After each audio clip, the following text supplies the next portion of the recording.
বন্ধুরা আজকের এই ভিডিওতে আমি দেখাবো কিভাবে আপনি খুব সহজেই আপনার টিকটক অ্যাকাউন্টটিকে পার্মানেন্টলি ডিলিট করবেন।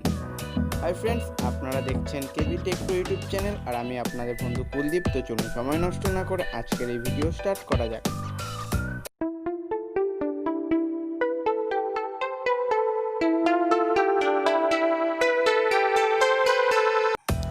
তো বন্ধুরা এর জন্য আপনারা কী করবেন, এর জন্য আপনারা আপনাদের ফোনে টিকটক অ্যাপটিকে ওপেন করে নেবেন।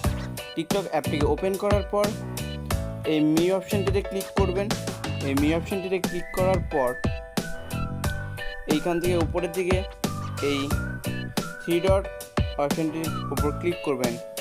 থ্রি ডট অপশানটির উপর ক্লিক করার পর প্রথমে পেয়ে যাবেন ম্যানেজ মাই অ্যাকাউন্ট। এই ম্যানেজ মাই অ্যাকাউন্টে ক্লিক করবেন। ম্যানেজ মাই অ্যাকাউন্টে ক্লিক করার পর কিন্তু একটু নিচের দিকে দেখবে লেখা আছে এক জায়গায় ডিলেট অ্যাকাউন্ট। এই ডিলেট অ্যাকাউন্টে ক্লিক করবেন। ডিলেট অ্যাকাউন্টে ক্লিক করার পর একটু অপেক্ষা করবেন, আপনার ফোনে একটি কোড যাবে।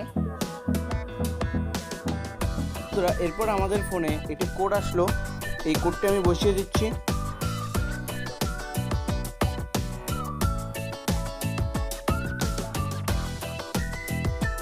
কোডটি বসিয়ে দেওয়ার পর কন্টিনিউর উপর ক্লিক করছি। কন্টিনিউর উপর ক্লিক করার পর কিন্তু এখানে এই ধরনের একটি ইন্টারফেস খুলে এসছে। এখানে লেখা আছে, আমি একটু পড়ে দিচ্ছি একদম শেষের দিকে, যেটা main. Your account will be deactivate 30 days during deactivate your account won't be visible to public after your account will be then delete permanently. মানে এই অ্যাকাউন্টটি কিন্তু ডিলেট হতে আপনার 30 দিন সময় নেবে। 30 দিন পরে কিন্তু আপনার অ্যাকাউন্টটি একদম পার্মানেন্টলি ডিলিট হয়ে যাবে। তো আপনি এখান থেকে ডিলিট করছে, আর এখানে বলছে যে হচ্ছে আপনার এই you will lose access to any video you have paused. আপনার এখানে যা ভিডিও আছে এই অ্যাকাউন্টে, যদি কোনো রকম ভিডিও বা কোনো কিছু থেকে থাকে সেগুলো কিন্তু একদম ডিলিট হয়ে যাবে। তো জাহার নামে যাক আমার অ্যাকাউন্ট, তাতে আমার যায় আসে না। এখান থেকে ডিলিট অ্যাকাউন্টের ওপর ক্লিক করব। ডিলিট অ্যাকাউন্টের ওপর ক্লিক করার পর you are about to delete account সামার 7806 কন্টিনিউ ডিলেট। এই ডিলেট অপশানটির ওপর ক্লিক করবেন। এবার এই ডিলেটের ওপর ক্লিক করলে লগ ইন অ্যাক্সেস দেখুন ডিলেট হয়ে গেছে, কিন্তু ডিলেট হয়ে গেছে আমার এই অ্যাকাউন্টটি।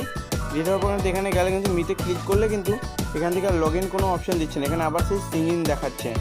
তো বন্ধুরা এইভাবে আপনারা করবেন, একদম পার্মানেন্টলি ডিলিট হয়ে যাবে, কিন্তু এর জন্য আপনাদের 30 দিন সময় লাগবে। বন্ধুরা এই বিষয়টা বুঝতে আপনাদের যদি কোনো রকম সমস্যা হয়ে থাকে তাহলে অবশ্যই আমাকে কমেন্টে জানাবেন। আমি যতটা পারবো আপনাদের সমস্যা সমাধান করার চেষ্টা করব। বন্ধুরা যদি ভিডিওটি ভালো লেগে থাকে তাহলে অবশ্যই লাইক ও কমেন্ট করবেন। আর আপনি যদি আমাদের চ্যানেলে নতুন হয়ে থাকেন তাহলে অবশ্যই আমাদের চ্যানেলটিকে সাবস্ক্রাইব করুন ও পাশে থাকা বেল আইকনটিতে ক্লিক করুন। তার ফলে আমাদের চ্যানেলের পরবর্তী ভিডিওর নোটিফিকেশান সবার প্রথমে পেয়ে যাবেন। বন্ধুরা আমাকে ফেসবুক ও ইনস্টাগ্রামে ফলো করুন। ফেসবুক ও ইনস্টাগ্রামের লিঙ্ক ডেসক্রিপশন বক্সে দেওয়া রয়েছে। তো বন্ধুরা আজকের জন্য এ পর্যন্তই, দেখা হচ্ছে নেক্সট ভিডিওতে। সবাই খুব ভালো থাকুন ও সুস্থ থাকুন।